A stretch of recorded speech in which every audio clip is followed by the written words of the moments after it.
Psychologists have a term for it: self-monitoring. It's your brain's background process that constantly scans the room, measuring, adjusting, editing who you are based on who's watching. And most of us have it running at full volume, all day, every day. We don't even notice it anymore. It's like background noise you've stopped hearing, until the day everything goes quiet, and you realize the silence has been costing you everything. I want to tell you about a man named Daniel. Not a monk, not a philosopher.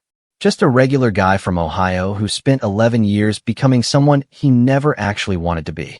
Daniel was 24 when he got his first real job at an accounting firm. He was good at numbers, but what he loved, genuinely loved, was architecture, sketching buildings, redesigning spaces in his head during meetings no one asked him to be fully present for.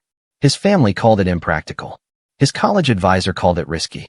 His girlfriend at the time said, "You can always do that on weekends." So he filed it away, like a document you save but never open. He told himself it was just being responsible. And then responsible became his entire personality. The sketching stopped. The weekends filled up with other things: overtime, errands, obligations that multiplied like they always do when you're living someone else's version of a good life. By 35, Daniel had a stable salary, a respectable LinkedIn profile, and a feeling he couldn't name. Not depression exactly. Not misery. Just flatness. Like a song playing in a room with no acoustics. Here's what no one tells you about people-pleasing. It doesn't feel like weakness. It feels like virtue. It feels like being reasonable, being mature, being a team player. That's what makes it so dangerous. You never see the cage because it's built from things that look like responsibility. There's actual neuroscience behind this. When we receive social approval, our brain releases dopamine, the same reward chemical triggered by food or achievement. We are literally wired to crave validation. But here's where it turns against you. Research from the University of Michigan found that people who base their self-worth primarily on external approval experience more anxiety, more anger, and less stable relationships than those who rely on internal standards. In other words, the more you outsource your identity to other people's opinions, the less stable your sense of self becomes. You're not building a life. You're renting one, and the landlord keeps changing the rules. Daniel knew none of this at 35. All he knew was that he'd started sketching again, not on paper, on his phone, during his lunch break, and it felt like breathing after being underwater for a very long time. And then someone saw him doing it. His manager, who said, "And this is almost too on the nose. Shouldn't you be using that time to prep for the Henderson meeting?" Daniel put his phone away, and then he sat there for a full minute, staring at his salad. And something shifted, not in a dramatic way.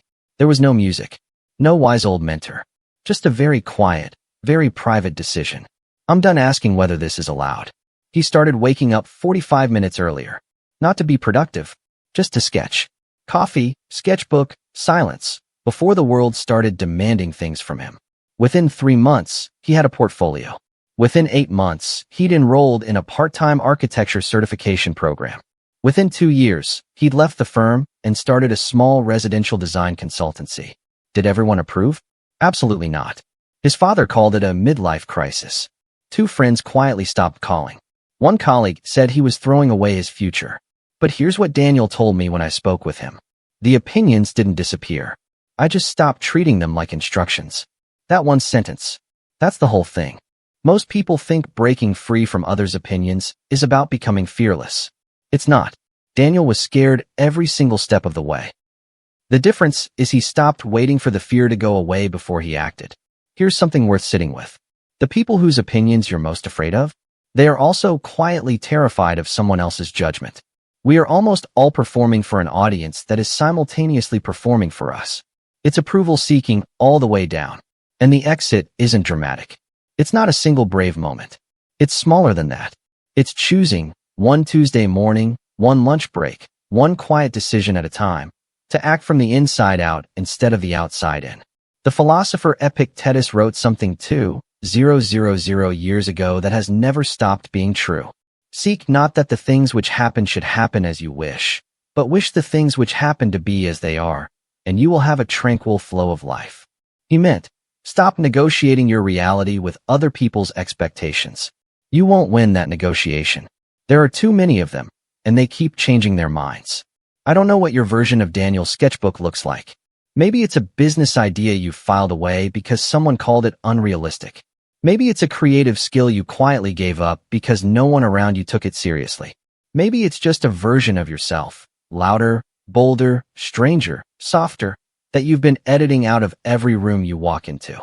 But that version of you isn't gone. It's just waiting. Not for permission. Not for the right moment. Not for people to finally understand. Just for you to stop asking whether it's okay to exist. If something in this video landed with you, if there's a version of your life you've been postponing, drop a comment below and tell me one thing you've been holding back. Not for likes. Just to say it out loud. Sometimes that's the first step. Subscribe if you want more videos like this. Honest, research-backed stories about building a life that actually belongs to you. I'll see you in the next one.